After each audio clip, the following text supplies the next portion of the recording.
Bismillahirrahmanirrahim. Assalamualaikum warahmatullahi wabarakatuh. Alhamdulillahilladzi arsala rasulahu bil huda wa dinil haq liyudhhirahu 'alad dini kullih walau karihal musyrikun. Asyhadu an la ilaha illallah wa asyhadu anna Muhammadar Rasulullah.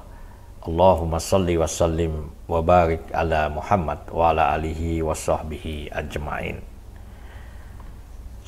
Saudaraku seiman dimanapun berada, berbicara Ramadan ya, tidak bisa terlepas dari Gua Hira. Ya, Gua Hira ini adalah suatu tempat di mana baginda Rasulullah Sallallahu Alaihi Wasallam pertama kali menerima wahyu yang disampaikan oleh malaikat Jibril. Ya. Gua Hira ini terletak di atas sebuah jabal ya, atau bukit ya, gunung ya, dikenal dengan nama Jabal Nur ya. Ini istilah muncul karena di gunung itu wahyu diturunkan sehingga menjadilah gunung cahaya, bukit cahaya. Letaknya itu kalau dari Masjidil Haram lebih kurang 7 km ya. Kemudian ketinggiannya dari permukaan laut 642 meter.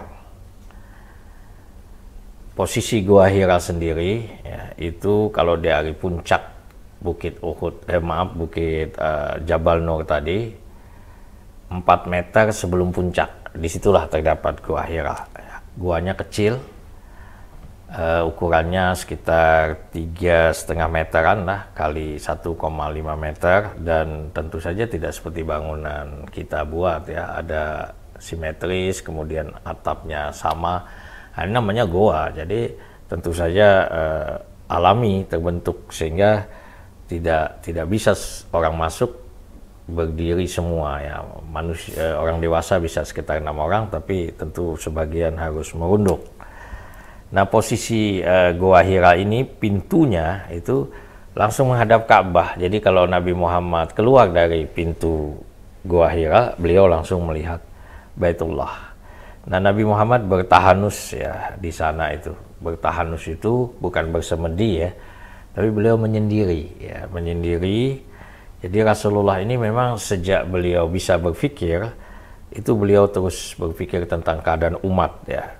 Kehidupan masyarakat yang penuh dengan perilaku jahiliyah pada masa itu menjadi perenungan Nabi.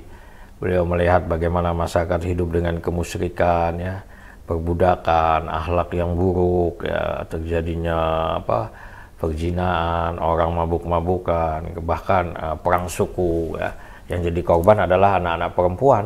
Karena itu perempuan-perempuan, istri-istri atau anak-anak perempuan itu diambil, diperbudak, ya, diperkosa.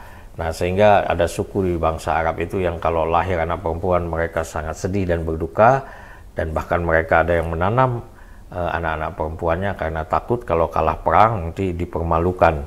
Jadi wanita waktu itu memang menjadi makhluk yang terhina. Nah, Nabi Muhammad itu beliau masa remaja ya, mulai anak-anak sampai remaja itu beliau sebagai pengembala. Nah, di tengah padang gembalaan itu Nabi juga terus merenung ya. Beliau berpikir tentang keadaan ya, apa yang sebenarnya terjadi dengan lingkungannya ya.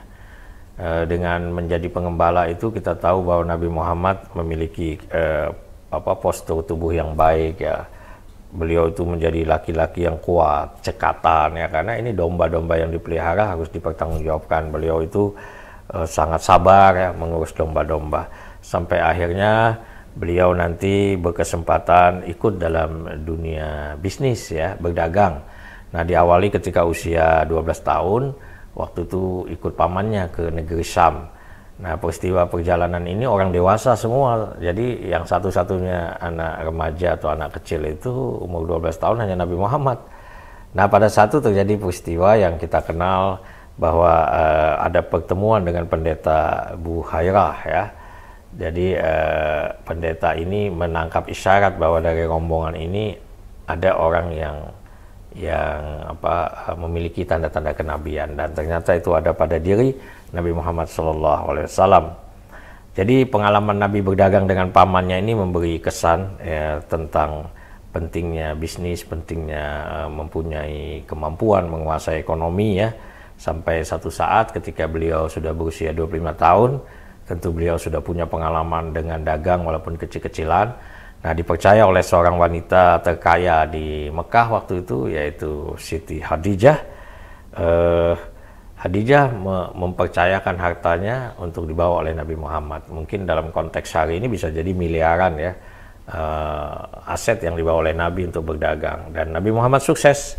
Ya, kemudian laporan pendamping Nabi waktu itu, pegawainya Khadijah yang bernama Maisyarah, menyampaikan bahwa Muhammad ini luar biasa ya, cara berdagangnya juga sangat berakhlak, santun, kemudian dia juga tidak tertarik dengan hiruk pikuk dalam perjalanan ya, orang minum-minum khamar, dia lebih banyak menyendiri ya.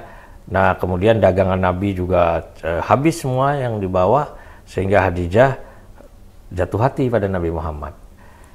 Kemudian melalui pimpinan-pimpinan masing-masing kabilah dari Khadijah dan juga dari Nabi Muhammad, terjadilah akhirnya pernikahan ya.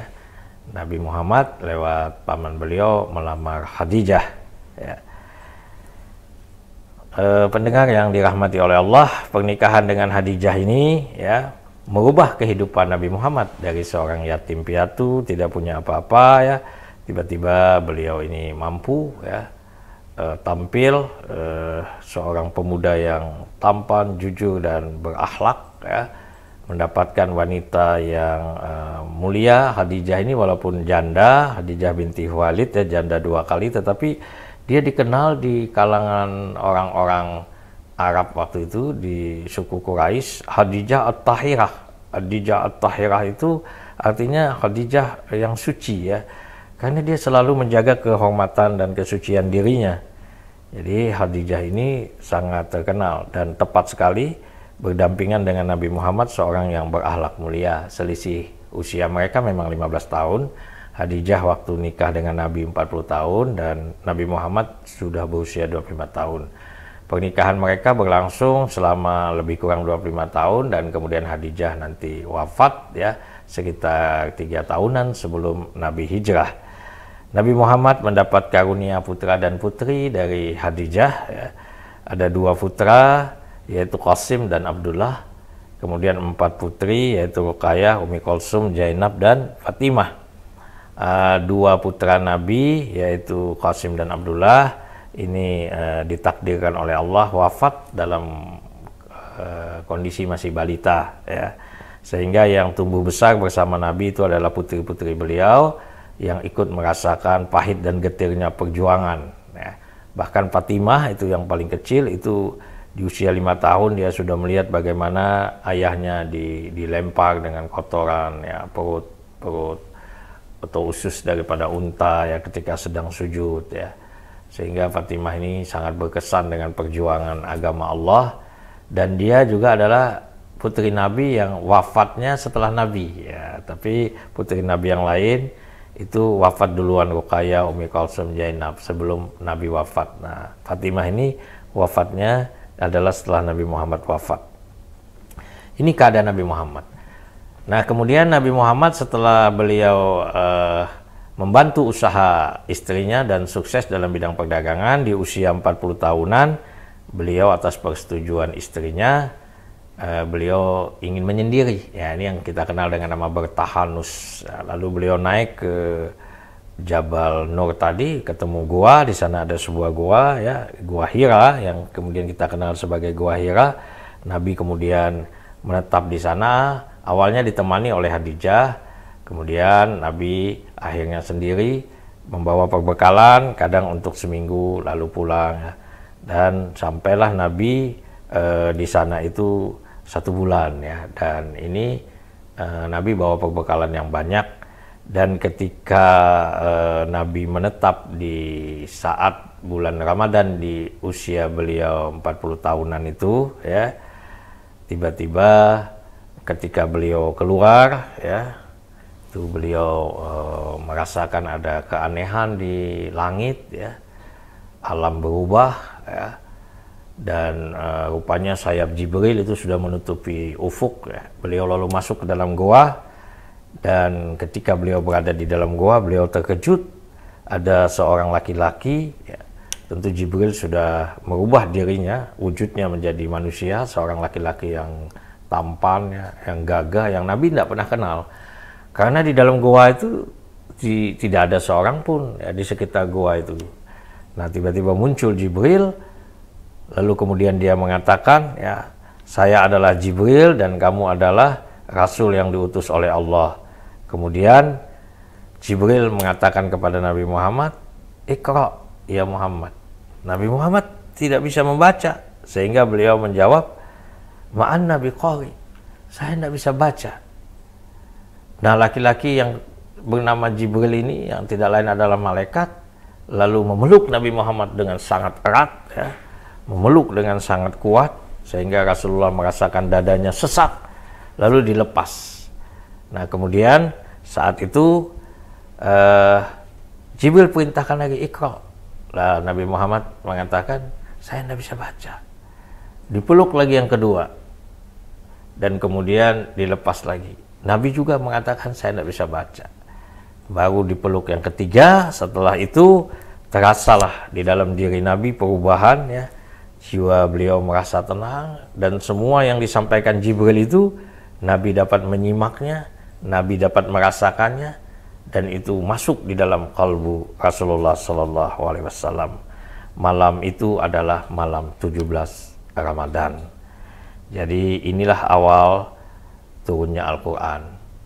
Malam yang sangat dahsyat ya, semua makhluk di alam semesta terpana, tersungkur sujud kepada Allah. Binatang dan tumbuhan bersyukur karena mereka tahu telah hadir rahmatan lil alamin. Nah, kecuali manusia dan jin ya, tentu saja mereka tidak bisa menangkap isyarat ini secara langsung. Pada malam kejadian turunnya Al-Quran itu, para malaikat turun, digambarkan dalam Al-Quran, tanazzalul malaikah wa ruh fiha biizni rabbihim min kulli amr salamun hiya hatta matla'il fajr. Pada malam itu turunlah para malaikat dan ruh ya, artinya Jibril, dengan izin Tuhannya untuk mengatur semua urusan. Sejahtera malam itu sampai terbit fajar. Demikian, saudaraku seiman, gambaran drama yang memperlihatkan awal turunnya Al-Quran. Semoga ada manfaatnya. Assalamualaikum warahmatullahi wabarakatuh.